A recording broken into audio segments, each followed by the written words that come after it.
Buongiorno, buonasera, buona giornata. Aqui começando mais uma edição do Parla Moca. Você que curte os nossos episódios, clique, compartilhe, se inscreva no youtube.com/parlamoca, se inscreva no nosso Instagram, @parlamoca também para ficar por dentro de tudo e para curtir.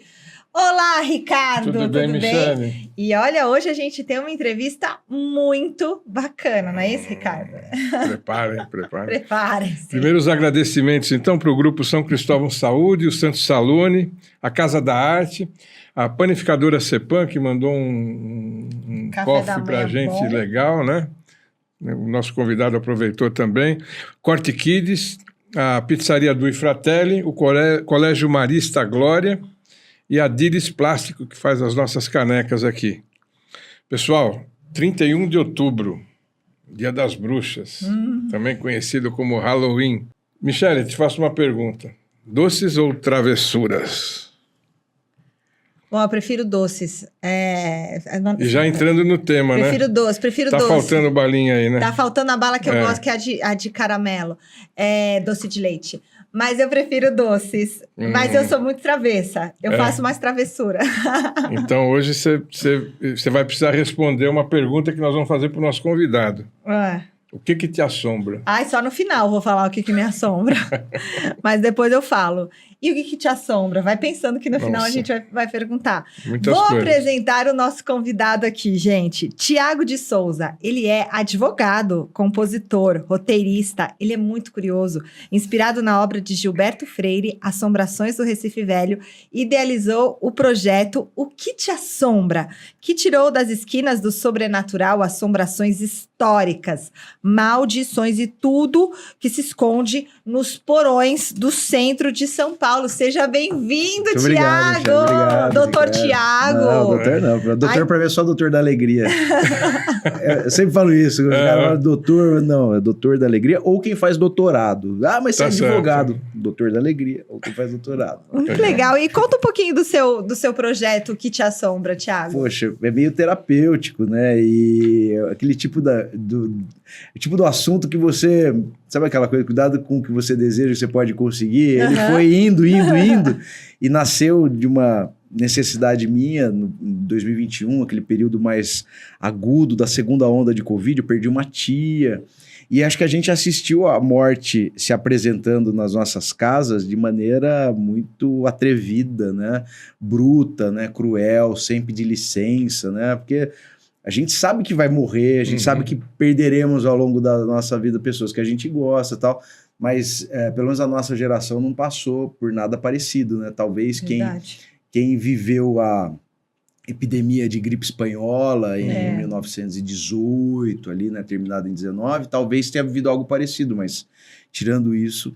Então, eu precisava achar um mecanismo de me encontrar ou de me conciliar ou reconciliar com esse tema da morte, e aí estava consumindo muito esse tipo de conteúdo, desde história de assombração em podcast, a livros... Filme de exorcismo? Eu adoro. Não, Exorcista é o melhor filme de terror que já fizeram. Exorcista do Papa também, tem uns novos aí. Mas eu acho que ninguém chega nem perto do do original. Nossa Senhora. O original eu lembro daquelas chamadas antes do programa do Silvio Santos, que demorava, antigamente, um filme demorava 3 meses para passar, né? Só ficava anunciando. E era aterrorizante a vinheta, menina com o olho, aquele olho virava a cabeça. Como é que ela chamava mesmo? Bom, nem sei. Né? Blair, né? Linda Blair? Linda Blair. Isso mesmo. Linda Blair. E aí eu achei que eu precisava conciliar, convidei alguns amigos em Campinas para a gente... tentar trazer as histórias inspirado no Gilberto Freire, né, que tem um paralelo muito interessante no livro do Assombrações do Recife Velho, porque ele pega as histórias sobrenaturais e tenta conectá-las ao desenvolvimento sócio-urbano do Recife. Isso torna as histórias sobrenaturais um pouco mais interessantes. Elas não são só historinhas da carochinha, historinhas de medo para contar em volta de uma fogueira, né? Elas têm componentes sociais interessantes. E achei legal fazer isso em Campinas. A gente reuniu várias histórias, levamos para a internet, mas não tinha graça nenhuma fazer isso sem levar as pessoas para viverem as experiências delas próprias nos lugares de relato dessas histórias. Louco, No né? lugar da assombração? Isso, então a gente levou a galera para o centro de Campinas, onde há muitas histórias, e para o cemitério, que foi um outro lugar que eu descobri uma potencialidade que eu não imaginava que tinha. Então, os cemitérios, para mim, eu nem gosto da ideia de que ele é um museu a céu aberto, eu gosto muito mais de pensar no museu, no cemitério, como uma sala de aula, e é isso que ele é mesmo. E aí a gente começou a fazer isso, deu meio certo o formato, falei, bom, eu trabalho, vivo em São Paulo, quero levar para São Paulo, trouxe para cá em 22. Também era um recorte parecido, era um passeio que ia do centro até depois, a gente saía do Anhangabaú, ia até a Capela dos Aflitos e depois dava um intervalo de uma horinha e ia até a Liberdade, depois a gente ia para o Cemitério da Consolação e terminava lá. De noite? De dia. Ah, não, tá. então, De noite, dia. Mas a gente faz de noite também. Ai, que medo. Aí dá medo de ser assaltado. Não, também? Não. Mas tem acompanhamento, a GCM dá um não, apoio. E os grupos são grandes, na verdade. Tá. Né? A gente vai com muita gente, assim. Então, O pessoal sente até medo do hoje, grupo. Do grupo. Graças, Acha que vocês são, graças né? a Deus. Nada Ou os fantasmas, ou todo mundo junto. Nunca aconteceu nada. Todo mundo nunca aconteceu nada. Que legal. Então a gente... Pode-se dizer que começou como um hobby? Totalmente. Totalmente. Não, né? ainda é, Ainda mas é um ele hobby, tá mas virando tá uma coisa mais... ele tá começando mais a ocupar séria. um espaço maior, porque é isso. A gente teve, poxa, a editora Pontes, por exemplo, Pontes Editores, ela se interessou em fazer um livro sobre assombrações de Campinas. Legal. Foi legal o resultado, a gente fez um segundo sobre os milagreiros do cemitério de São Paulo. Então, Esse está no prelo ainda, é esse um boneco. Ainda tá, esse é o boneco, a gente vai lançar o livro no dia de finados. Vamos falar. Então, daqui a pouco a Legal. gente fala A gente do fala livro. dele. Mas foi isso, mais ou menos isso. Aí a gente trouxe aí esses formatos que a gente criou lá em Campinas, a gente executa em São Paulo, nos cemitérios do Rio de Janeiro. Então, é o centro de São Paulo, já fizemos em Santos, tem um modelo, e hoje o Dino Menezes, que é um cineasta de Santos, ele continua fazendo lá, mas a gente pensou o formato, o roteiro desse projeto. No Rio de Janeiro a gente tem também projetos nos cemitérios, o mesmo projeto de Campinas acabou sendo executado aqui em São Paulo, em vários cemitérios. A gente já vem para o Quarta Parada, provavelmente no ano que vem a gente vai fazer um Quarta Parada, ele está passando por uma reforma grande, né? Mas estamos aí, estamos contando história e descobrindo um monte de história legal. Então, nas nossas pesquisas aí, eu vi que eu já sabia que o centro histórico é povoado de assuntos de assombração, né? Alguns pontos me chamou muito a atenção, queria que você pudesse contar um pouquinho com mais detalhes, o Palácio dos Correios, né? Que é aquele na Praça Pedro Lessa. Isso. Né? No Centro dos Correios, o interessante, assim, o eixo para a gente entender as histórias sobrenaturais no Vale do Anhangabaú é exatamente o Anhangá, que é uma entidade mitológica e que era seu território ali. Então, quando a Companhia de Jesus, né, chega em São Paulo, instala o Colégio Real, lá no pátio do colégio, né, a primeira missa, que é na data da conversão de Paulo de Tarso, 25 de janeiro de 1554, a data da fundação do povoamento de São Paulo. Anchieta usa uma de suas habilidades era de ser dramaturgo. Então, para evangelizar, o que ele fazia? Ele fazia peças com passagens do evangelho e inseria nessas peças personagens da mitologia local, dos nativos, dos indígenas daqui. Então ele coloca na condição de Deus Todo-Poderoso Tupã, que é bastante evidente, né? O Deus Sol é realmente uma entidade muito poderosa na mitologia, e aí ele tenta achar um antagonista a Tupã, e o pessoal daqui, surpreendentemente, fala que o Anhangá é o antagonista. E o Anhangá não faz muito bem esse papel, porque o Anhangá ele é um grande mediador da floresta, não é mau. Aliás, nenhum é mau. Eles são entidades... É diferente da gente ver, a partir do olhar maniqueísta judaico-cristão, que tem Deus e o diabo, o bem e o mal. Não existe isso na maior parte das outras matrizes religiosas ou mitologia, como a gente preferir. Tem gente que fala que mitologia é tudo... religião é tudo que a gente acredita e mitologia é tudo que os outros acreditam, né? Então não tem dessa matriz, né? E aí, eles colocam o Anhangá. O Anhangá acaba se tornando essa figura maléfica, eu acho muito injustamente, mas fica. E aí o que acontece? O Anhangá tem algumas características. Há quem diga que o Anhangá agita as almas, a presença do Anhangá faz as almas ficarem agitadas, e há quem diga, algumas etnias explicam que o Anhangá, ele gosta de ter um paladar muito particular, ele gosta de se alimentar da energia das almas.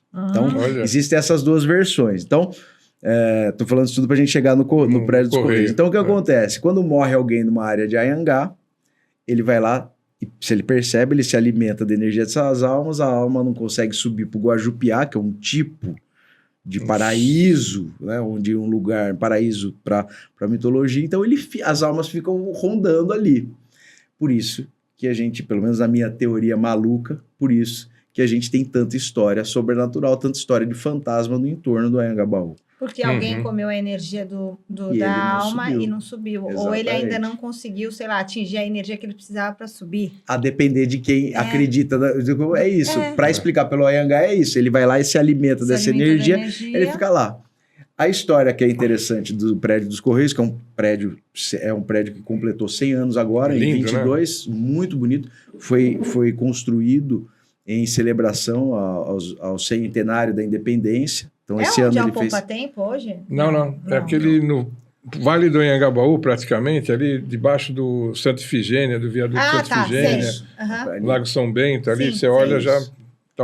na Praça Pedro Lessa. Exatamente. E a história mais legal, ela tem algumas, mas a história mais interessante, e aliás, ela evidencia algumas qualidades de grandes contadores de história de assombração, que são pessoas que trabalham com manutenção, segurança, limpeza. Esses são os maiores contadores de história. Se você quiser ouvir boas histórias... Eles estão atuando normalmente quando está fechado. Quando está fechado, em lugares eventualmente antigos, que compreendem algum risco. Então, uma das histórias que a gente encontrou lá é de uma senhora que fazia esse trabalho de limpeza, e ela sobe as escadas, vai ao último pavimento do prédio dos Correios e começa a escutar a voz de criança. E ela não entende, tá ouvindo voz de criança. Fechado. Tudo fechado. Ela entrou às 7 horas da manhã, de dia. Eu também gosto de fantasma de dia. Eu acho são mais assustadores do que os de noite. E aí ela sobe o último pavimento assim e vê algumas crianças brincando, e aquilo espanta ela, ela percebe que não é algo dali, né, do nosso mundo. Ela se distrai, solta a vassoura cai no chão, as crianças olham para ela, dão uma risadinha e saem correndo e entram dentro da parede. História boa, né? Ela pediu demissão no dia seguinte, né? Provavelmente.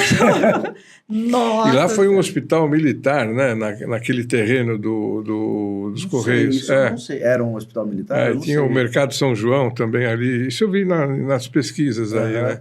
Uma coisa curiosa, né? Interessante. Terreno. Qual o lugar de São Paulo mais assustador e mal assombrado? Tem algum? Mal assombrado? Tem umas histórias que são um pouco faladas aqui. Eu acho que são as histórias mais gostosas da gente reencontrar, são as que são um pouco faladas. Tem lugares que são muito marcados. Por exemplo, Joelma é um lugar muito marcado por uma tragédia, uma ferida ainda aberta. Então, por outra razão, a gente tem uma energia diferente. Tem a percepção das pessoas, quer dizer... E é engraçado como a história tem esse poder, né? Se a gente não fala para as pessoas o que aconteceu ali, muita gente passa todo dia de forma desapercebida. Mas quando você passa a saber o que houve, muda completamente sua relação com o lugar. Eu falo que isso às vezes para um lado bom, às vezes para o lado ruim, como é a memória do edifício Joelma. Mais de 180 pessoas perderam a vida em algumas horas. Quer dizer, é muito possível isso passar desapercebido. Eu tenho uma sensação desse tipo quando eu estou indo para o aeroporto de Congonhas e a gente passa ali. Nossa, onde caiu o avião, né? Aquilo realmente mexe bastante, muito, né? À noite, então, que eles acendem as luzinhas, como se fosse... Marcante. Mas sabe que eu acho que... nunca vou falar que tem um lado bom numa tragédia dessa dimensão. Mas esse resgate do compadecimento é uma coisa que a gente observa quando a gente conta as histórias. E isso em alguma medida, dá uma certa esperança para a gente. Pelo menos a gente sofre um pouquinho ainda a dor do outro. A gente se coloca no lugar das famílias. Se coloca diante da finitude, né? Também, né? Também. Você fala, pô, isso é uma hora... A vida é efêmera, né? E como a gente precisa cuidar disso. Mas o lugar mais assustador de São Paulo tem uma história que, pelo menos, me ajuda a encontrar essa resposta, que lá no Pico do Jaraguá tem uma casa, que é a casa do Afonso Sardinha. No pico mesmo? Naquela subida? Embaixo, É, no parque a parte de Jaraguá. baixo, tá. Tem uma casa histórica e logo que você entra, assim, já tem uma coisa que chama atenção, que é uma placa dizendo que aquela casa, ela foi construída, é uma casa de taipa de pilão, mas é uma casa que foi construída com vísceras de animais. Ixi. Então, a casa do Afonso Sardinha, o Afonso Sardinha, que embora seja patrono da siderurgia no Brasil, porque ele foi lá atrás de ouro, principalmente, ele inaugurou o tráfico negreiro de Angola, ele sequestrava filhas de indígenas da região, ele invadiu o Pico do Jaraguá, que era um lugar sagrado. Uma capivara gigante. A capivara dele é extensa. Então, há quem diga que essas vísceras também eram de humanos. Então, a casa dele, ela era feita, pelo menos mitologicamente, diziam que a casa dele também era feita com vísceras humanas. Isso é lenda, a gente não sabe, não tem, mas enfim, para construir esse lugar que eu acho que é o mais assombrado de São Paulo. E lá tem um relato muito interessante, porque no lugar, nos anos 90, tentaram instalar o albergue da juventude ali. Ai. E vinha gente do mundo inteiro para dormir no albergue da juventude, só que as pessoas não conseguiam dormir. Então vinha um alemão, um holandês, italiano, que não tinha um cara da África do Sul, que não tinha nenhuma, nunca tinha, não sabia da história, ia dormir lá e se sentia tocado. Então era gente que eram barulhos, eram pessoas que te pegavam, te seguravam, na hora de dormir não conseguia. O cara ia embora no dia, na hora. E aí o pessoal falava que ouvia muita coisa da mata também, até porque tinha esse conflito com os povos nativos, né? Então, por tudo que, pela capivara do homem, somado aos relatos, mais uma casa feita com vísceras de humano ou de animal, ou de animal já seria o suficiente. A energia não é legal, né? Que é uma pasta de barro com víscera, não deve ser um lugar muito gostoso, não traz uma sensação muito boa pro lugar, né? Então não. Eu acho que é a casa do Afonso Sardinha. Eu não vou lá, não. Não vai lá, não? Não vou, não. Eu quero dar um recado para quem tá em casa. Uma pausa. Deixa eu dar uma pausa para você pegar água benta. Uma água benta. Aliás, chame o padre depois aqui. Essa água de hoje é especial mesmo. Olha, eu queria dar um primeiro recado. O primeiro recado que eu quero dar é do Santo Salone, aqui na Avenida Paz de Barros, 1125, onde eu me arrumei, fiz o cabelo, a maquiagem, fiz as unhas com a Neide, o cabelo com a Wanda, a maquiagem com a Dani. Olha, o melhor salão da Moca para você se cuidar, um atendimento maravilhoso. Eles fazem também aquelas unhas de gel, fazem umas hidratações maravilhosas, corte. Então, Santo Salone, na Paz de Barros, tá certo? Vamos continuando. Vamos. Nossa, Mário, respire e vai. Então, ainda naquela região lá, tem história, acho que no edifício Martinelli. Sim. Né? Martinelli pra gente que é descendente de italiano, pois Giuseppe Martinelli, que foi ele era um construtor náutico, na verdade, né? Ele tinha uma empresa de navios, na verdade, muito rico. E ele morava no último andar, né? Esse foi um desafio, na verdade, para ele, porque o Martinelli ele é idealizado ali também, e existe uma primeira movimentação de projetos em 22. O ano de 1922, centenário da independência, muito marcante para o Brasil, né?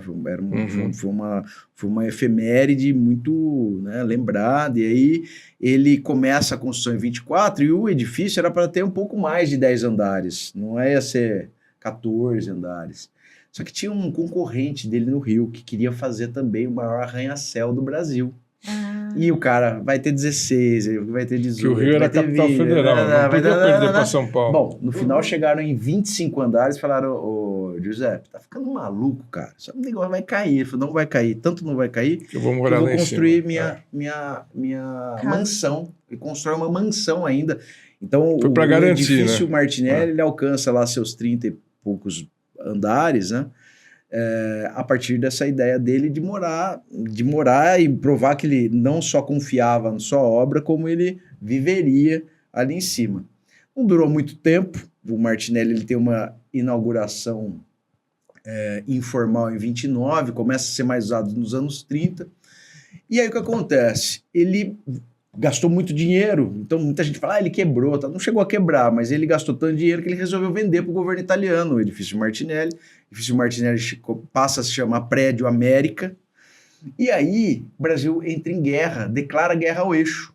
E todos os bens da Itália, da Alemanha e do Japão são apropriados pelo governo.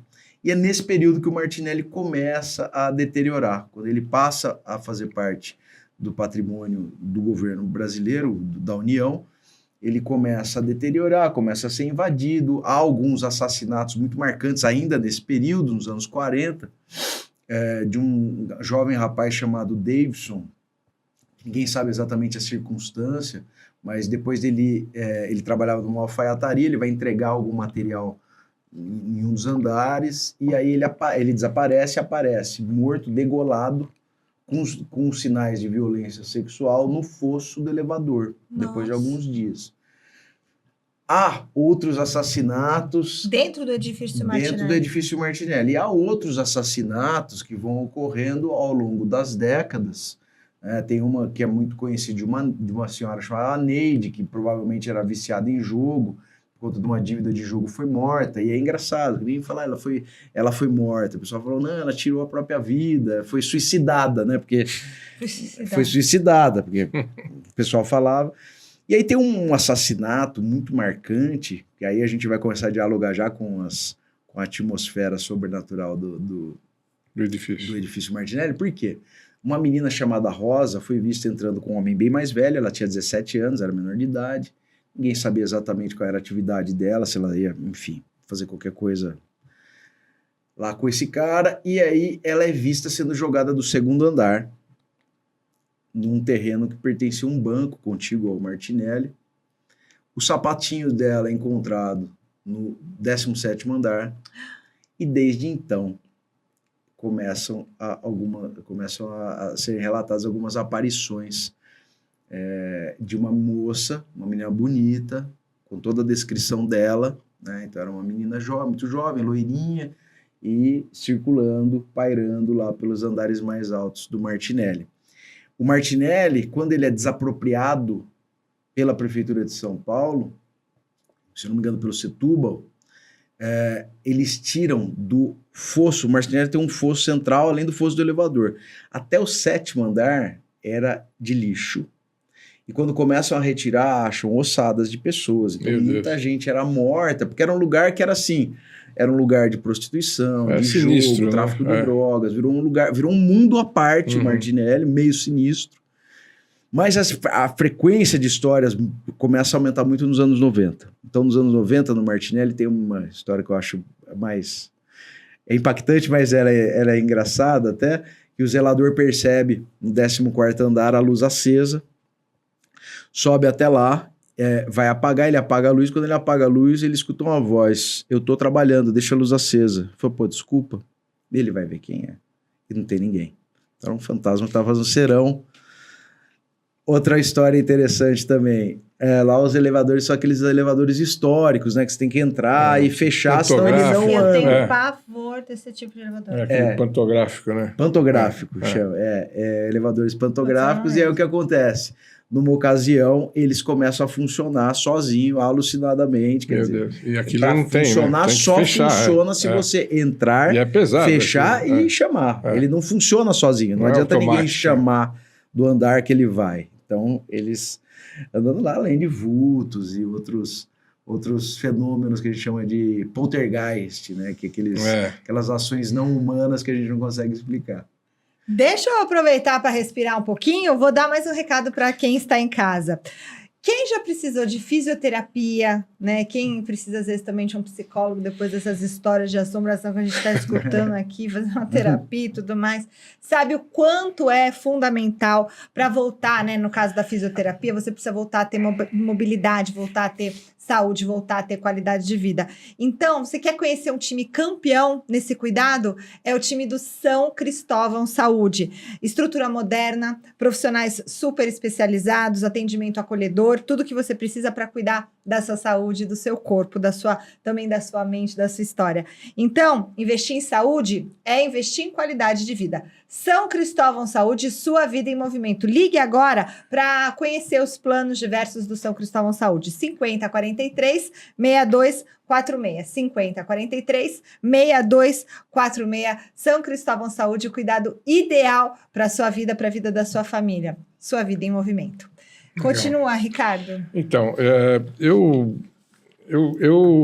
logo desde pequenininho acompanhava minha mãe no cemitério, principalmente na quarta parada, mas eu cheguei aí também no cemitério da Consolação, visitar o jazigo do Antoninho Marmo. Da Rocha Marmo? Não, né? Antoninho da isso Rocha mesmo, Marmo, você sabe que é da minha família, né? Você é parente do Antoninho? Que legal. Assim, na verdade, sabe a Bia De Luca? Então, ele é da família dela. É mesmo? Santo Antoninho da Rocha Marmo. Eu lembro que minha mãe tinha um santinho dele. Olha que lindo. Ele fez muito milagre. Né? Olha aqui, morreu novinho. Eu não sei por qual motivo que eu fui, porque eu era muito pequeno, mas acompanhava mas ela. A devoção ao Antoninho era muito forte. Muito grande, né? Ainda, né? Mas ele já não está mais lá na Consolação, né? Foi transferido. Ele está na Capela Nossa Senhora da Saúde, no complexo hospitalar, que chama Antoninho da Rocha Marmo, com um hospital para crianças. Que legal. E é muito interessante, porque esse hospital, na verdade, foi idealizado por ele. Foi um dos últimos pedidos dele. Ele foi ser tratado em... Quer que eu conte a história do Antoninho? Pode contar, conta a história dele. O Antoninho, na verdade, ele desde seu nascimento, ele tem contato com coisas inexplicáveis, né? Ele nasceu em outubro de 1918, Olha que legal. que foi o ápice daquela epidemia que a gente citou da gripe espanhola. Então, na casa dele, ele tinha um parente moribundo para morrer de gripe. A mãe dele, com 7 meses e pouquinho, começa a entrar em trabalho de parto. Imagina a cidade, um caos, escassez médica, enfim. E aí bate na porta um homem e fala: oi, tudo bem? Eu sou médico, alguém me chamou aqui. Ninguém tinha chamado. Bom, mas que bom, doutor, por favor, porque a mãe do Antônio estava em trabalho. Ótima coincidência. Ele faz o parto dela, ele nasce sem maiores complicações. O parente que estava morrendo vai até o quarto para saudar a chegada dele, e não preciso nem falar que o homem ficou bom. Não teve mais. Já chegou, o Antoninho morrendo. Nasceu de 7 meses, então. Ele nasceu prematurinho. Tá. O cara que estava morrendo, o familiar dele estava morrendo, seu parente, provavelmente, se curou nesse instante. Então, ninguém sabe explicar isso. Bom, ele cresce muito apaixonado pelo catolicismo, muito religioso. A brincadeira preferida dele era ministrar missas. Então, o molecada ia jogar bola, ia na casa dele, chamou ele para jogar bola, e falou: não, entra. Eu ia fazer a missa. Ninguém mais chamava para jogar bola. Só que eu não queria rezar. Bom, Antoninho, ele tinha também alguns poderes premonitórios, inclusive a morte dele, ele prevê. Mas é interessante que todas essas divindades, elas têm uma relação muito libertadora com a morte. Ninguém não tem problema em morrer, porque eles são tão convictos e tem informações que acho que a gente, uma pessoa normal, que é uma missão, tem, né? Que ele não vê esse cumprindo problema. A missão então, dele. Ele foi numa missa de um padre que era muito amigo dele, quando era novinho ainda, seus 9, 10 anos, e ele ele dá um abraço no final da missa e fala: padre, poxa, muito obrigado, que sermão lindo, senhor, eu gosto tanto do senhor que eu vou morrer no dia do seu aniversário. Ele falou: louco, Antoninho, para com isso. Como é que você tem uma vida cheia de... Não, mas não se preocupa.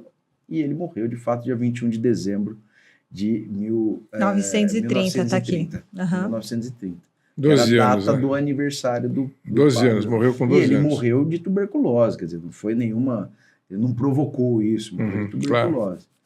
Então, o Antoninho, eu gosto muito da história do Antoninho, porque o Antoninho atravessa o tema do Milagreiro do Cemitério. O Antoninho é pode ser o primeiro santo paulistano da história. Isso que eu tinha essa informação. Né? Porque desde 2007 há um processo, os milagres do Antoninho foram reunidos num processo, ele foi submetido à cúria, que aprovou, e isso já está no Vaticano hoje. Ele foi exumado nesse período aí, então o corpinho dele já foi retirado, mas ainda ficou no cemitério da Consolação. Em 2021, o corpo é transladado para onde ele está hoje, lá para a Igreja Nossa Senhora da Saúde, nesse complexo, como eu falei. Foi uma vontade dele, porque quando ele foi tratado, né, a família dele tinha condições de bancar o tratamento dele em São José dos Campos, que era um centro importante de tratamento de criança. Mas ele ficou indignado, como outras crianças não tinham o mesmo tratamento. Então ele pede para os pais, fala, eu vou morrer, mas por favor, se mobilizem para construir um hospital para atender outras crianças aqui. E eles mobilizam, conseguem angariar recursos para isso e fundam um hospital do Antoninho da Rocha Marmo, que hoje tem um memorial, hoje tem vários itens dele, mó barato, tem a estola que ele ganhou do padre, os padres ficavam sabendo que ele gostava de fazer missa, brincar de fazer missa, então os caras davam toda a indumentária para ele fazer e tal. Então tá tudo lá nesse memorial. E dentro da capela Nossa Senhora da Saúde tem a urna em que os restos mortais dele estão. E tem uma história interessante também, que já que a gente está falando de assombração, não que o Antoninho seja uma assombração, pelo amor de Deus, mas tem esse contato sobrenatural. Numa ocasião, depois de sua morte, a mãe dele subindo numa condução, o trocador cobra 2 bilhetes dela. E ela falou, não, eu tô sozinha. Não tá. A senhora não vai pagar o do rapazinho que tá com a senhora? Ela falou, que rapazinho, tem ninguém aqui comigo. E o cara descreve o Antoninho da Rocha Marmo, que estava acompanhando sua mãe, inclusive subindo no ônibus. Eu gosto muito, eu falo isso, assim, parece que mistura todos os temas, porque eu gosto do sobrenatural no nosso cotidiano. Que a gente vê sobrenatural muito tratado como dogma religioso. Então, catolicismo. Você tem o purgatório, você tem a aparição de alma, você tem tudo, que se a gente pegar isso tudo e jogar lá para outra ponta, para o terror, para o entretenimento, vira fantasma. Certo? Ghostbusters. E eu gosto de encontrar isso tudo no meio, que é onde a gente tem as nossas experiências humanas. Elas não estão sendo explicadas antes de acontecerem. Aqui no meio, elas simplesmente acontecem. Eu sou super cético, eu não acredito em quase nada. De vez em quando quase me pega, mas eu acredito muito em algumas coisas, alguns valores que essa coluna do meio tem. Primeiro é de devolver o encanto de lugares. E a partir dessa devolução do encanto para os lugares, eu gosto muito de outra possibilidade, que é da gente reencontrar, a partir de um senso de pertencimento quase perdido ao longo da nossa vida, da rotina e tal, com a cidade, com as histórias, com a nossa ancestralidade, porque a ancestralidade a gente imagina que seja algo muito ligado só à nossa relação com os nossos, com quem nos antecede, né? E, na verdade, não. A gente tem uma ancestralidade comunitária também, né? Sim. A gente tem histórias que pertencem a todo mundo, sejam elas boas, sejam elas ruins, mas elas pertencem a gente. E o que é ruim também nos constrói, né? Para a gente evitar os erros do passado, para a gente tentar melhorar como seres humanos. Com certeza. Então, eu gosto de encontrar aí no meio esse sobrenatural que se confunde entre o terror, o entretenimento e a religiosidade, né? A seriedade de um e a irreverência, às vezes, do outro, mas desse meio, que é onde a gente, passa no cemitério. Você passa na frente do cemitério, quando você sabe todas as histórias das pessoas. Você passa diferente. Você passa diferente. Você vai no cemitério da quarta parada, e você fala, não, cara, esse lugar aqui é um lugar, não é um depósito de gente que morreu. Isso aqui é um grande repositório de histórias, de biografias, de passagem. Vida, né? Isso acontece muito de vida. aqui. Ele passa a ser um lugar de vida e não mais de morte. Sim. Os nossos vizinhos aqui, os hermanos argentinos, né? Você vai em Buenos Aires, você vai conhecer lá o cemitério da Recoleta, que é uma área nobre da cidade, como é aqui, paga. E é diferente, né? As coisas são diferentes lá. Até o jazigo, a forma de cultuar, eles valorizam muito isso, né? Enfim, tem umas outras questões. Em Paris também, né? Père Lachaise, né? Aquele cemitério, onde está o Jim italiano, Morrison. Em Gênova tem os italianos, teve vários cemitérios históricos. Eu fui no cemitério católico de Roma, onde estão os romancistas da última geração, estão todos lá, os ingleses, os românticos. Então, isso lá, você imagina, né? Nossa. Entendeu? Tem eu saí do ali. Brasil, quer dizer, eu fui, lógico, fui visitar minha sobrinha que mora em Roma. Minha irmã mora em Roma, mas Eu só visitei gente que morreu e cemitério. Pois Um mês na Itália. Em Mas Paris, tem eu não muita sei se vocês tiveram oportunidade de conhecer aquele subterrâneo. Não fui. Não Então, fui. eu As fui. As catacumbas de Paris. É. Muita Eu fui. vontade de ir. Eu legal. fui. As catacumbas Nossa. na Itália é de San Calixto, mas eu fui nas catacumbas de Paris. De Paris. Nossa, Você entra, tem um vai. monte de caveira. Caveira, Eu queria pegar uma ossos. caveira, mas não peguei. Não, minha mãe falou, São não Calixto pode. eu fui, São Sebastião eu fui. É um Super quarteirão bonita São inteiro, Calixto. né? É gigantesco. É um aquilo, quarteirão lindo. inteiro. 22 quilômetros. Você entra, você está entrando no Templo da Morte, alguma coisa assim, Você tem lá vai uma... andando lá, E frio. o clima, né? Você sente uma coisa diferente, né? Sente uma coisa. E aqui os cemitérios de São Paulo, né? Aqui nós temos aqui na Moca Expandida tem a Quarta Parada. Tem. A gente chama de Moca porque a gente não tinha cemitério, então a única coisa que faltava para a Moca era cemitério. Então nós temos na Moca Expandida a Quarta Parada. Tem história de...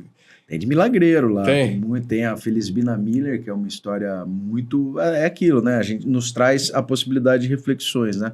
Foi uma senhora que foi vítima de feminicídio.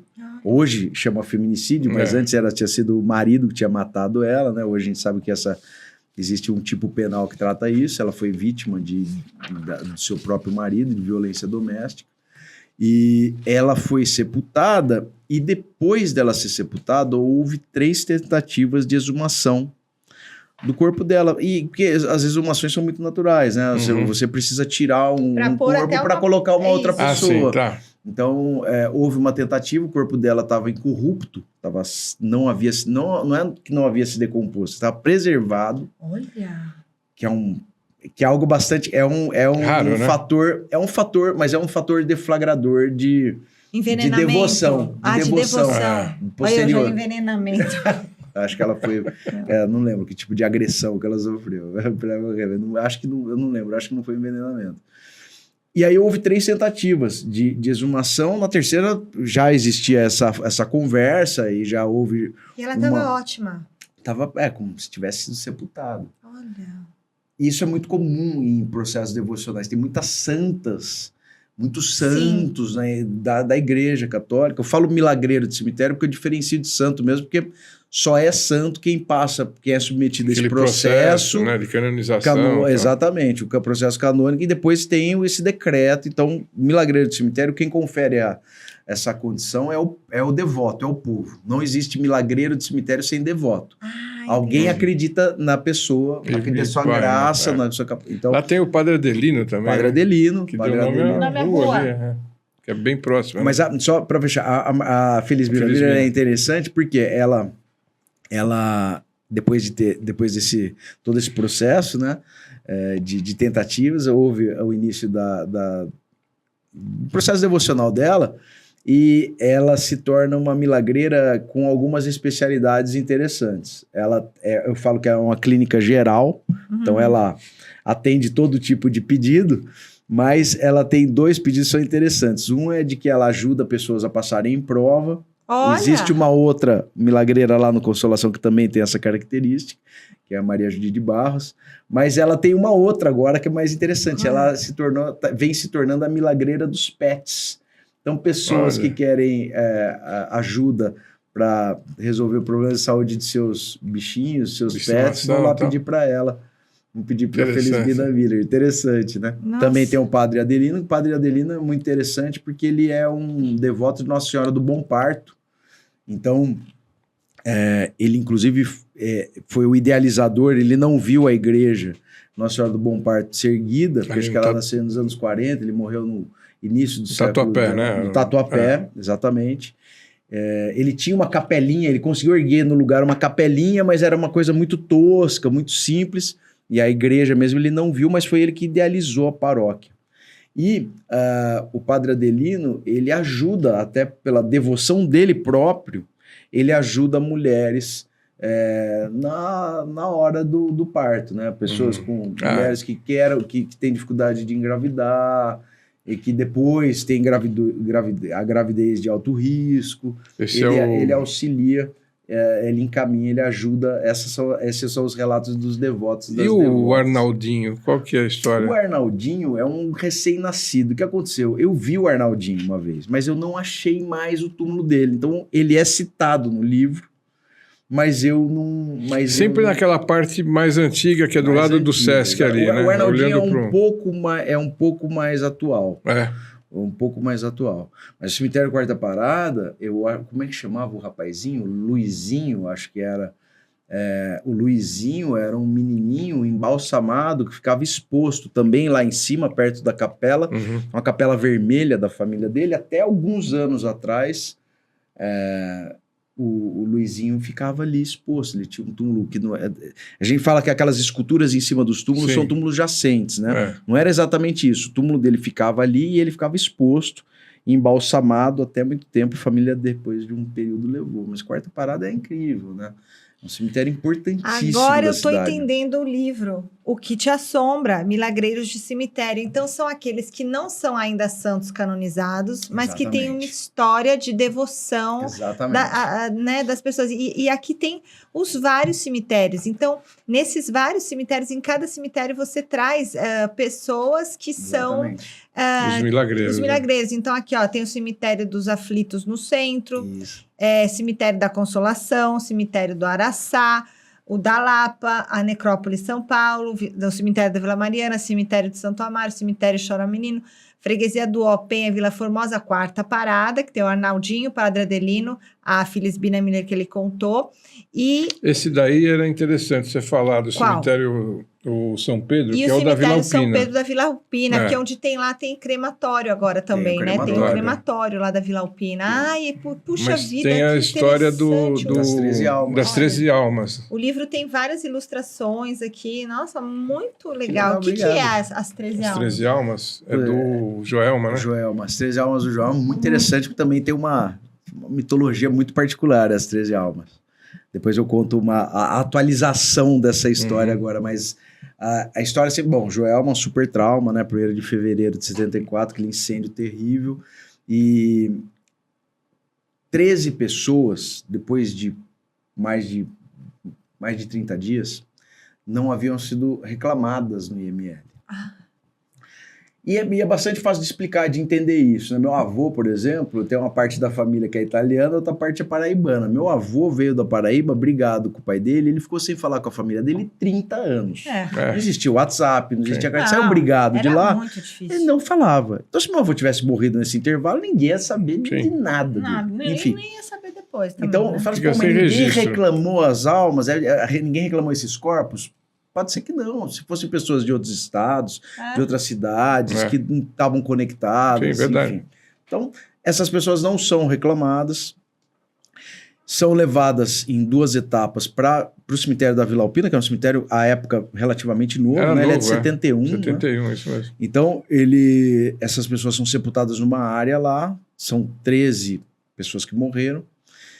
E aí, a história popular dá conta de que eles morreram dentro do elevador, quando o elevador para em um andar em chamas, e essa é a história que era mais propagada, né? Não por outra razão, claro, as pessoas se comoviam muito com essa história. E aí, um funcionário do cemitério disse que numa ocasião, à noite, ele começou a escutar gritos muito desesperados sendo emanados de cada uma dessas sepulturas. Intuitivamente, ele pegou um balde de água e começou a jogar. E, ao jogar, parecia que arrefecia mesmo. Parecia que os gritos iam parando na medida em que ele molhava os túmulos. Essa história acabou ganhando muito vulto pela Vila Alpina, pela Zona Leste, por São Paulo. E as pessoas começaram a ir lá orar. Já existia um processo, antigamente, muito bonito isso, né?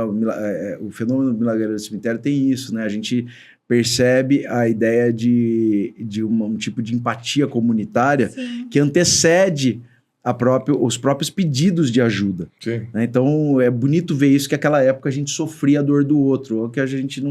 Hoje, praticamente acabou isso. Mas, enfim, as pessoas começaram a ir no cemitério da Vila Alpina para rezar por essas almas, até que alguém pede ajuda para eles. Até porque as 13 almas do Joelma, existe uma associação com as 13 almas benditas, que não estão no Evangelho, mas que são tratadas de alguma medida na doutrina católica, porque são 13 almas que vivem no purgatório. Purgatório, para quem não sabe, quando você é bonzinho na Terra, você passa de ano, vai para o céu. Quando você é muito ruim, você reprova, repetido de ano, vai pro inferno. E quem tá ali na recuperação de verão fica no purgatório para zerar os pecados antes de ir embora. Para algum dos lugares. Para que lado vai, né? Para ver que lado vai. Então, as almas do purgatório, na verdade, elas auxiliam os vivos em alguma medida. Por isso que essa é a construção da ideia devocional das 13 almas do Joelma. Bom, então há depois desse início de devoção e as graças sendo alcançadas, um processo muito grande devocional às 13 almas, né? E eu ia falar que eu ia falar uma coisa nova, não atualização da história, por quê? Eu tive acesso aos 13 atestados de óbito. E 2 das pessoas que foram sepultadas lá morreram de traumatismo craniano. Elas não morreram queimadas no elevador. E tem um jornalista chamado Adriano, o sobrenome dele eu vou esquecer, um sobrenome alemão, se eu não me engano. Dolphy. Adriano Dolphy, que fez um livro chamado Fevereiro em Chamas, e conta essas histórias e fez uma pesquisa muito aprofundada. E o Adriano, e eu confio absolutamente nele, eu confio totalmente nele, ele diz que não há registro de ninguém que tenha morrido abraçado ou nas circunstâncias que são contadas na história das 13 almas. Morreu uma senhora, uma ascensorista, dentro do elevador, mas ela sequer foi enterrada. A família levou, enterrou ela. Então ela não fez parte desse cenário, que é um cenário muito interessante, porque ele reproduz de maneira muito fiel a ideia do inferno. Porque imagina você dentro de uma caixa de ferro, num andar em chamas, um monte de gente dentro, tudo escuro, você sem ter onde correr.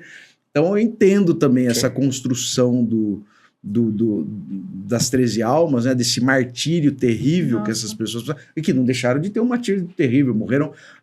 11 foram carbonizadas e 2, a gente imagina... Provavelmente pularam, que se jogaram do prédio, infelizmente, coisa horrorosa. Entendi. Dessas 13, 2 porque morreram de traumatismo craniano. Um politraumatismo e o traumatismo craniano que tirou a vida mesmo, né? A doença traumática que o pessoal fala, né? Então tem essa atualização que não faz a menor diferença para o processo devocional, porque se está ajudando alguém e esse alguém acredita o alcance da graça a esse túmulo, está solucionado, não tem o que discutir. Mas é uma história muito legal, de São Paulo também, interessantíssima. Eu adoro uma história da Moca, que depois vocês deixaram eu contar. A gente quer que ele conte a história da Moca. Eu posso dar um recadinho? Claro.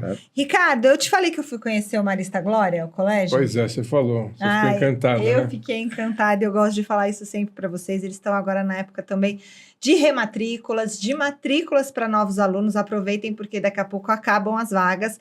Então, é super pertinho da Moca. O Marista Glória é o lugar perfeito para o seu filho crescer, para o seu filho se desenvolver. Eles são muito acolhedores, eles têm diversos programas extracurriculares também. Aquela sólida tradição marista, né, com valores educacionais, mais aliados às necessidades dessa nova geração. No Glória, a educação vai da infância até o último ciclo, né? Com a equipe de excelência, são profissionais, colaboradores super capacitados.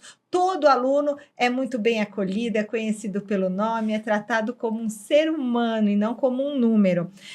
A infraestrutura ela é completa, então permite o desenvolvimento em artes, em esportes, em cultura, eles dão aconselhamento para quem quer estudar fora, fazer faculdades fora, com um programa de internacionalização também.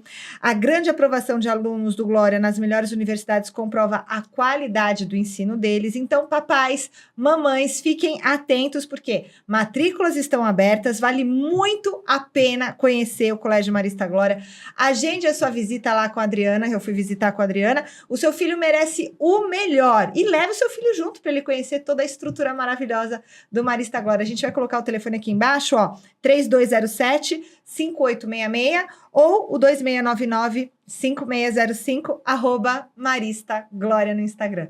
Legal. E aqui na Moca, tem lugar assim com...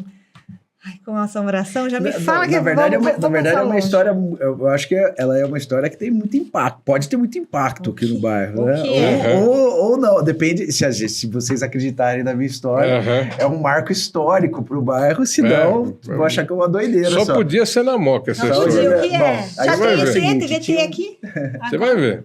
Tinha um senhor, chamava Yakin, que era um ucraniano, ele era sapateiro, e muito, muito, muito, muito católico, muito. Então ele, no finalzinho dos anos 30, na rua Martins Bonilha, não vou falar o número, mas... Perto, essa rua é uma rua pequenininha, sai acho que da Cuiabá e chega no final dela fica numa igreja. Do Bom Conselho.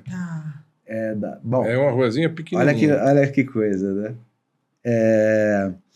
Ele montou no quintal da sua casa um museu para Jesus.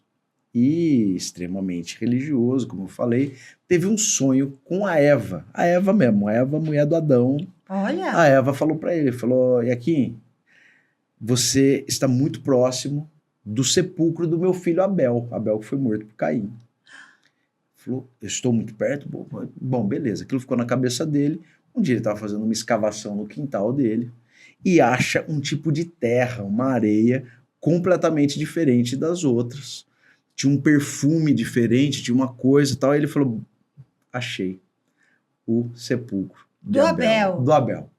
E aí... Irmão do Caim. Irmão do Caim. É ele, tá na Moca. Tá na Moca. Chupa, Tatuapé. Tudo começou na Moca. A Moca é o berço do mundo. O berço do mundo. É exatamente isso. Chegou onde eu queria. E aí o que ele faz? Ele fala, bom, se o Abel tá aqui, provavelmente Adão e Eva também. Tá todo mundo. E aí o que ele cria? O cemitério de Adão e Eva na Moca. Onde ele pega o quintal dele na Martins Bonilha. Acaso eu não posso falar. Tá bom, não fala. Porque depois vai ter gente indo lá, tá? Mas fica na rua. Tem um documentário que tá no YouTube, quem quiser... Quem quiser vai lá e olha. Vai lá e olha. Eu não vou ser o que vou falar. No documentário eu conto. Até bom pra tirar a prova de que eu tô ficando louco, né? Eu não tô maluco, né? Então, o que acontece? Ele cria esse cemitério no seu quintal, que é um cemitério de cenotáfios, né? Cenotáfios são túmulos que não tem ninguém dentro, mas tinha o Abel lá sepultado, afinal de contas. Sim. E ele começa a criar um cemitério verdadeiro, assim, enorme dentro do quintal. E a teoria do seu Yakin qual era? A de que ali era o cemitério de Adão e Eva, provavelmente eles estavam enterrados, podiam estar enterrados ali perto do filho, ou até a Amazônia, porque para ele, a interpretação que ele fazia é de que os jardins do Éden vinham da Amazônia até a Praça da Sé. Essa era a teoria dele. E eu dou razão para ele, porque a nossa natureza é muito pujante, muito bonita. Um ucraniano que veio, uma dificuldade tremenda, chegou aqui, viu o Brasil como era o Brasil, ficou apaixonado e falou, não existe outra coisa no mundo que se aproxime dos jardins do Éden. Então, a Moca. A Moca. A Moca é o jardim do Éden, sempre soube. E aí ele tem essa teoria, essa revelação, e vive a vida cuidando do cemitério de Adão e Eva. Ele tá vivo? Não, ele já morreu. Ele era velhinho. Não. Não tá, não deve. Não tá em outro não tá lugar. porque virou o quintal da casa dele. Então acho que não pode, né? Mas a casa existe ainda? Existe. Existe a casa? Estão conservando, será? Não, acho que não. Eu acho que não. Mas é engraçado, porque quando a gente começou a contar essa história, algumas pessoas da Moca, principalmente o pessoal mais antigo, ele falava, eu já fui visitar esse cemitério, esse cemitério existia mesmo. E ele deixava aberto para visitação, as pessoas iam lá, visitavam, principalmente quem era religioso, né? Quem comungava dos mesmos valores, né, católicos, ia lá visitar o cemitério de Adão e Eva. É muito maluco, assim. Nossa, a história é muito legal. Coisa incrível, né? Legal essa revelação, né? Nossa, eu sabia que Adão e Eva estavam na Moca. As coisas começaram aqui.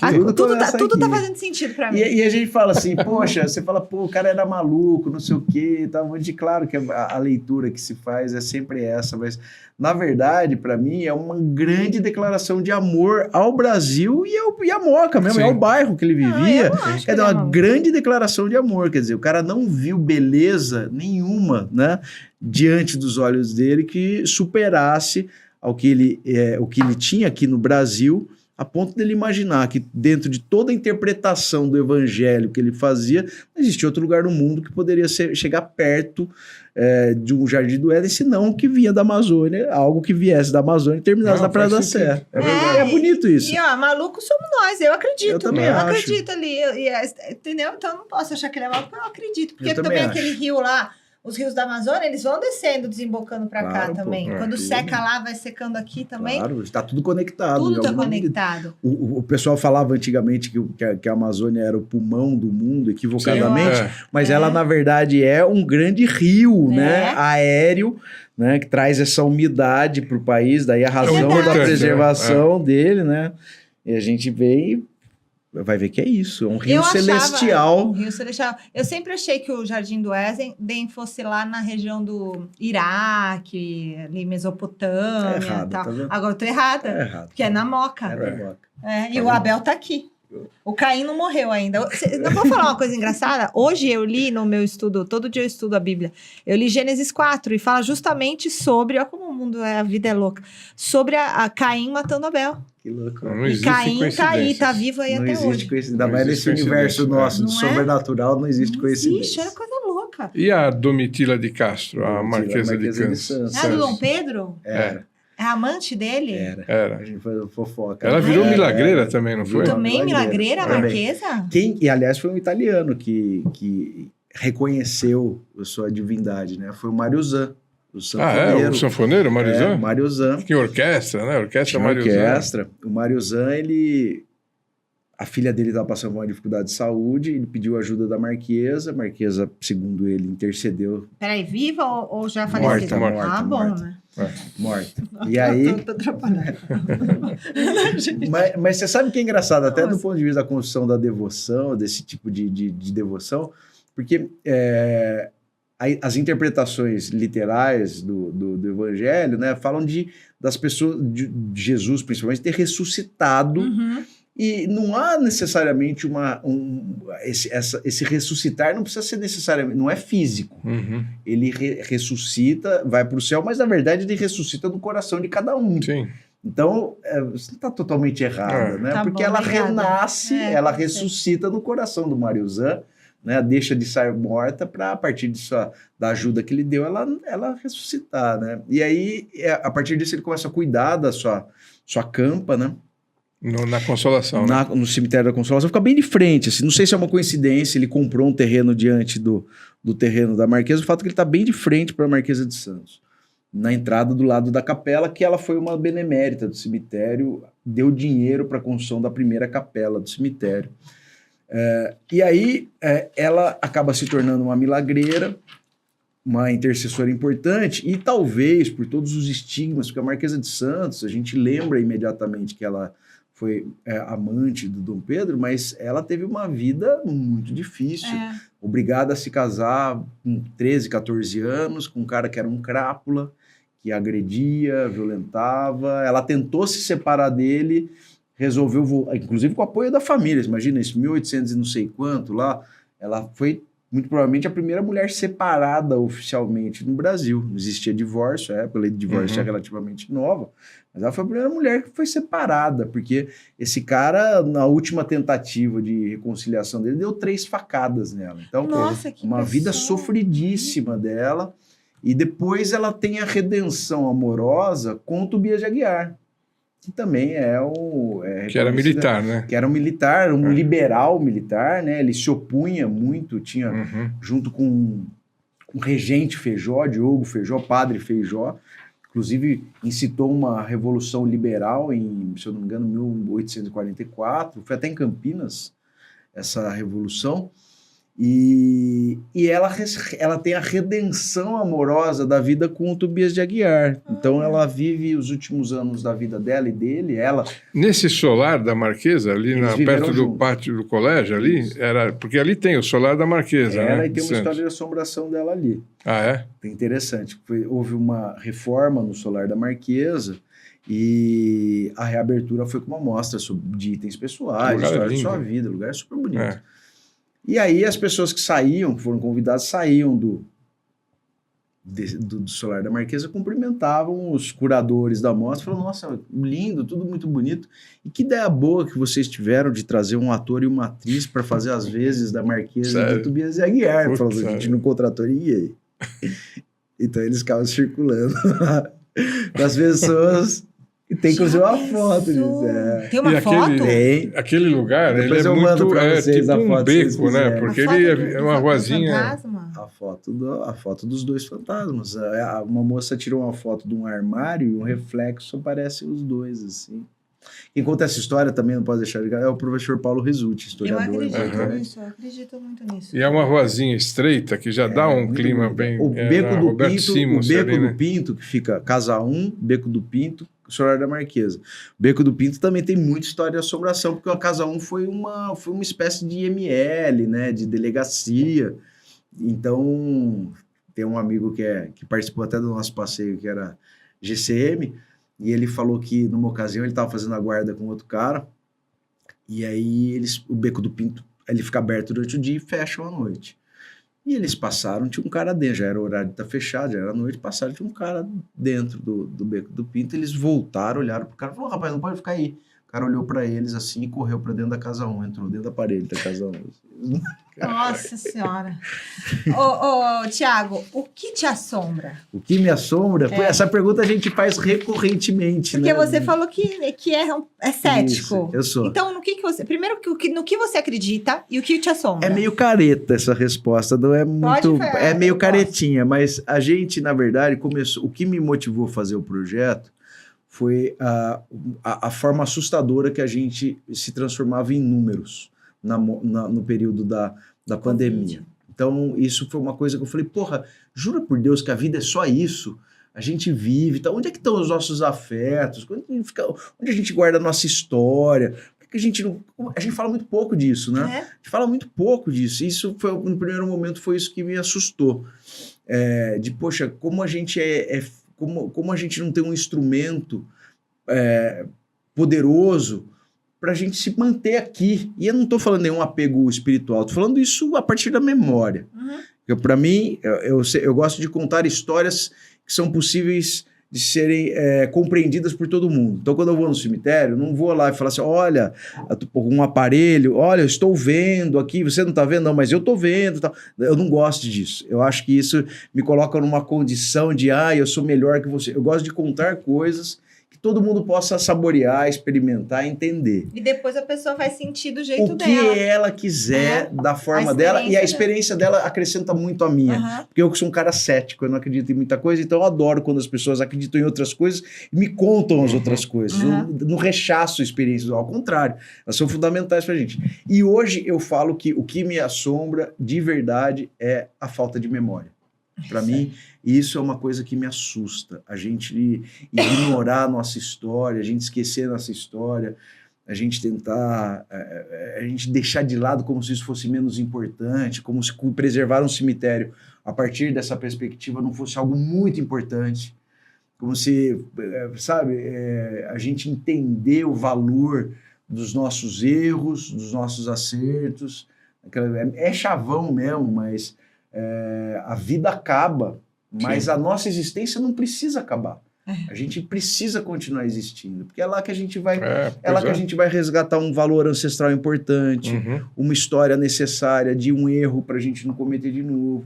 Então, para mim, o que me assombra de verdade é a nossa falta de memória, ou então argumentos que validem a gente esquecer as coisas. Esquecer isso aí, deixa para lá. Não, vamos lembrar. Como a gente vai tratar isso é outro assunto, a gente discutir junto. Mas vamos nos lembrar. Vamos trazer, vamos ver como é que a gente depura, vamos ver como é que... E essas histórias são legais por causa disso, elas têm essa possibilidade. Você conta uma história, por exemplo, em Campinas tem um fantasma do Carlos Gomes, do maestro Carlos Gomes, um dos maiores brasileiros da história. Eu conto a história para as crianças do fantasma, elas conhecem a história regular dele, vão buscar, vão querer saber mais, vão... Então a gente vai... isso acontece muito. Você já viu algum fantasma? Não. Não viu? A única coisa que eu tive mais estranha foi no cemitério da Lapa.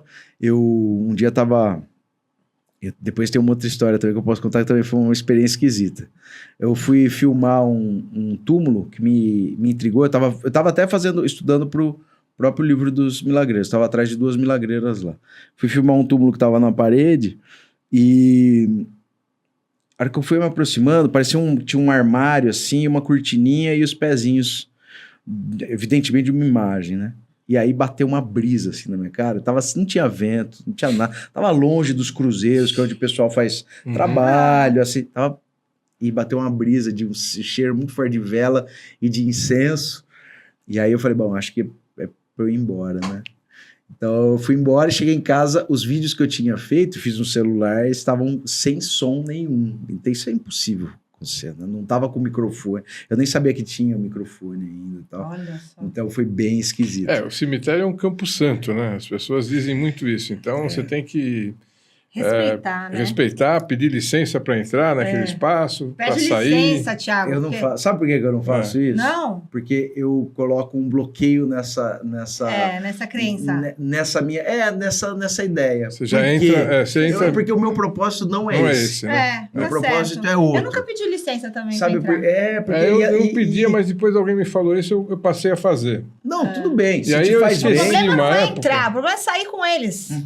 Então, eu peço para ficar também. Aí, mas a gente só leva do cemitério o que a gente leva para o cemitério. Você não vai levar nada diferente do que você já foi. Tá. Você não vai levar. Você não vai levar, não se preocupe. Então, quem acredita é aquilo. Né? Eu só te atinjo se você acreditar em mim. Quando a gente falou de gravar esse episódio, né, até por uma orientação aqui do Ricardo Filho, ele falou assim, vê se você consegue trazer algum coveiro, alguém que possa acrescentar fatos e tal, né? E como eu vou muito lá na Quarta Parada e fui acertar alguma coisa lá com o jardineiro, conversei com ele, né? Falei assim, seu Alcides, o senhor já viu muita coisa aqui acontecer? Nunca vi nada.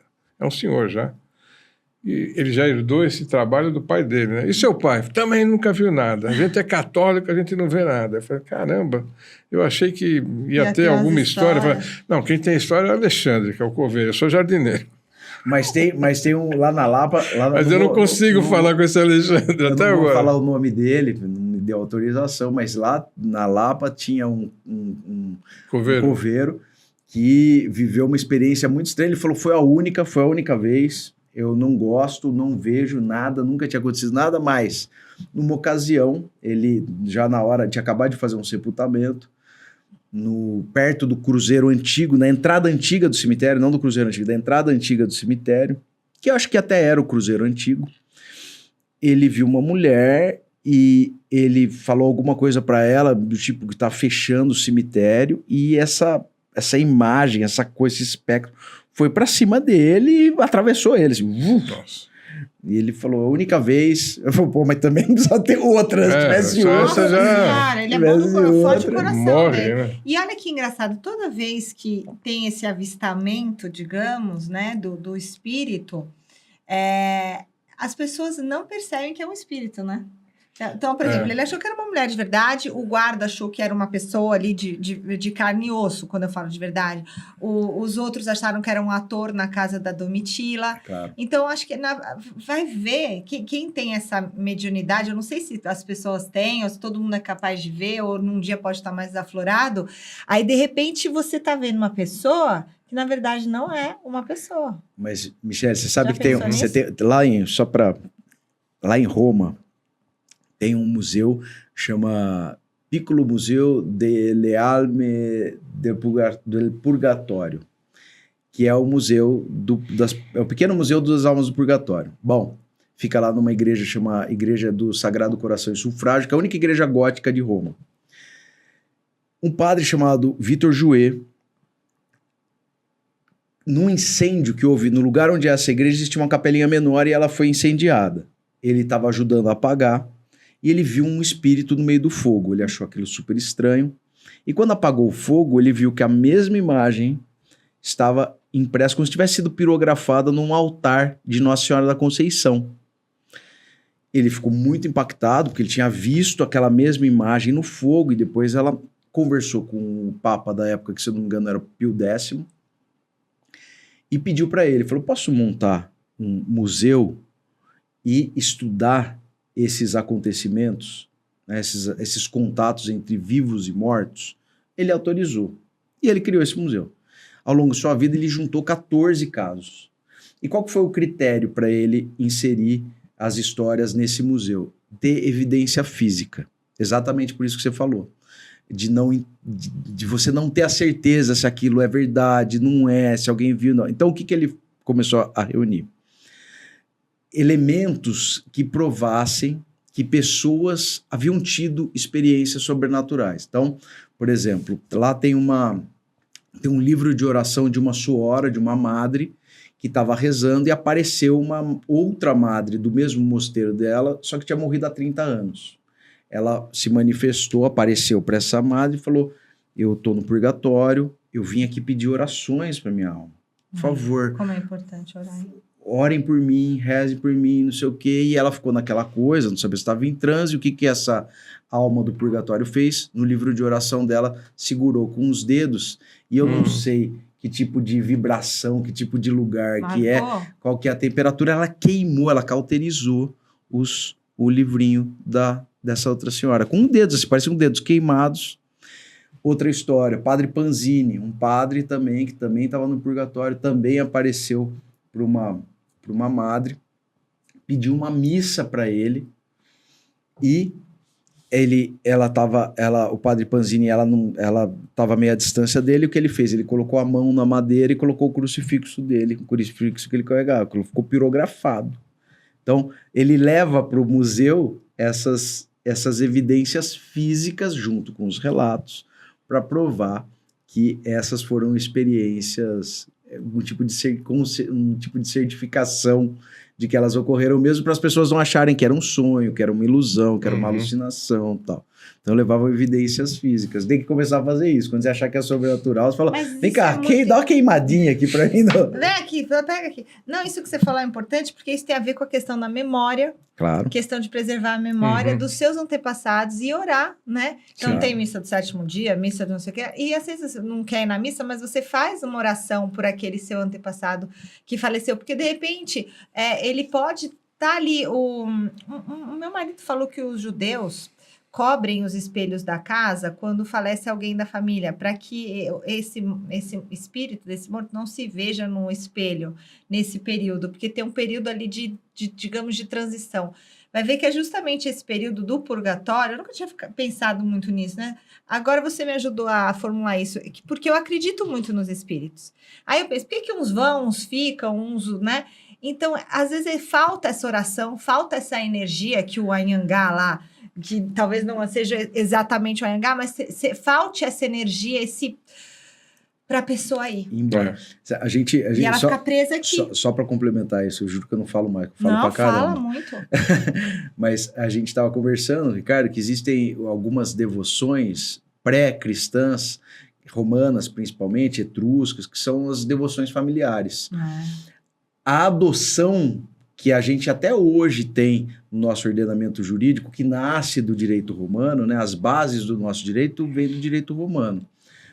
A adoção foi criada, a adoção formal, jurídica, foi criada não para as pessoas praticarem a humanidade de adotar crianças e pessoas. Não, ela foi, na verdade, idealizada exatamente para cumprir esse propósito que você está falando, das pessoas orarem pelos seus ascendentes, pelos seus falecidos. Então, um homem que era, principalmente um homem que era estéril, porque a gente tá falando também a partir de um universo que era bem patriarcal. Se a mulher fosse estéril, o cara ia ter filho com outra mulher, né? A gente sabe que era assim que funcionava a época. Então, a gente não vai trazer isso pro debate agora. Mas o que eles faziam? Os homens que era estéril, um homem que era estéril, ele podia adotar outras pessoas, homens ou mulheres... Para ter filhos Não para ter filhos, para essas pessoas rezarem por ele quando ele morrer. Então, por quê? Exatamente esse olhar que você falou, de você não ficar pairando, de você não ficar por aí. Então, quando você ora, quando você cria um processo devocional familiar, você continua orando pelos seus mortos sempre, a todo tempo, e isso é sucedido por quem vai ficando. Quando você não tem um herdeiro consanguíneo imediato, você podia adotar para continuar esse processo. Tamanha importância disso antigamente, para esses povos pré-cristãos, né? Importante. Em algumas, né? Na messiânica é assim, na igreja messiânica, quando a pessoa morre, ela tem um período que ela ainda fica entre, vamos dizer, o céu e a terra, vamos dizer assim. É um purgatório, seria o purgatório. E depois eu não tenho certeza se são 90 dias ou 180 dias, é um período assim. Você cultua até aquele momento, né? Depois, claro, você cultua sempre os antepassados e agora é uma data importante. O dia 2 é uma data super importante, né? Não só para a messiânica, mas para os católicos também, né? Para várias religiões. São várias direções. São várias direções. Ela começa com o catolicismo, né? No século X, mas depois ela... Porque o Dia dos Mortos, ele é posterior ao Dia de Todos os Santos, né? Você falou lá, o Halloween é o All Hallows Eve, que é a véspera do Dia de Todos os Santos. A gente tem o Dia de Todos os Santos, você tem o Dia de Finados. Você não falou o que te assombra? Falou? Não, eu tenho muito respeito pelos mortos e muito medo dos vivos. Então, o que me assombra são os vivos. Eu também. Né? Então, não tenho medo de... não tenho medo nem de ET, mas eu tenho medo de gente ruim mesmo, de bandido, de ladrão, da maldade do ser humano. Porque os espíritos, os mortos, por eles eu tenho total respeito e acredito, né? E reverencio, porque eu acho que a gente tem que respeitar muito. A gente brinca aqui e tal, mas assim, eu tenho muito respeito por todos os que já se foram. E acredito muito em tudo isso, acredito muito eu sinto, às vezes, né, algumas coisas e tal. Não ouço nem nada, porque eu falo, gente, não me apareça, não me fale nada, que eu sou muito... vou morrer aqui, vou assustar. E o que te assombra? Então, eu estava pensando nisso, você me deu esse tempo também para pensar, né? E quando ele fez a colocação dele, a minha também é nesse sentido. Só que o que me assusta é a falta de empatia. Isso me assusta demais. Porque eu acho que a gente perde um pouco a humanidade na hora que você não desenvolve essa empatia. Né? Depois eu vou te contar um caso que aconteceu ontem. Porque é muito fácil você ser legal, bonzinho, quando tá todo mundo bem, né? Então, a gente precisa ser humano quando tá tudo na pior, né? Exato. É o momento que a gente precisa mostrar a humanidade, né? Isso para mim me assusta muito.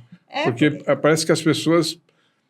Sei lá, eu achava que na pandemia, pós-pandemia, as pessoas fossem ficar realmente mais tocadas em vários aspectos, né? Mas você volta e parece que volta pior. Voltou pior. Pior. Mas isso já está escrito na Bíblia e Jesus dizia que o amor vai esfriar no mundo, né? Então, no final dos tempos, o amor vai esfriar. Eu acho que o amor está esfriando. Porque, veja, depois de tanta pandemia, de tanta coisa que teve... Gente, a gente está com 2 guerras enormes acontecendo. Então, Como pode? A gente... 2024, a gente tem 2 guerras fora. A gente tem 2 que a gente sabe. Porque que a gente sabe. Algumas ainda no continente africano. A gente tem a da Síria, que está... Quanto tempo está a Síria, que não sai de... Entendeu? Então, assim, muito... A gente está muito atrasado ainda, né? Então, é muito louco tudo isso. Aí, olha, Tiago de Souza, compositor. A gente nem falou do resto que ele faz, mas olha... Muito obrigada por você estar aqui. Em breve vai lançar aí aqui para vocês, era assim. Milagreiros de Cemitério. Essa aqui eu tenho que ficar rodando alguns dias com ele, porque eu só tenho ele. Claro. E a pessoa que quiser conhecer o seu projeto, qual que é? Tem Instagram? Como que é? O que te assombra, em tudo. @o que te assombra. A gente tem em todas as redes sociais. Cada uma tem um tipo de conteúdo. E tem os passeios que você... E quem quiser participar dessas visitas que a gente faz... Elas são gratuitas, a gente pede para quem quiser e puder levar 1 quilo de alimento não perecível. A gente sempre doa para instituições parceiras do projeto. E é isso. Não tem... Agora, quando é com assombração, ela é paga, não é? Não tô brincando. Mas aí é mais caro. Com aparição, né? Com aparição sai mais caro. Olha, Thiago, muito obrigada. Foi uma delícia a nossa conversa aqui. Muito obrigado. Turma do Parlamoca, você curtiu? Você ficou assombrado? Olha, se inscreva no nosso canal, youtube.com/parlamoca e no nosso Instagram, @parlamoca. Um bate, belo. Tchau. Muito bom. Que legal. Obrigado. Valeu, Thiago. Maravilhoso, viu? Nossa, é incrível. Vou te contar o que aconteceu ontem.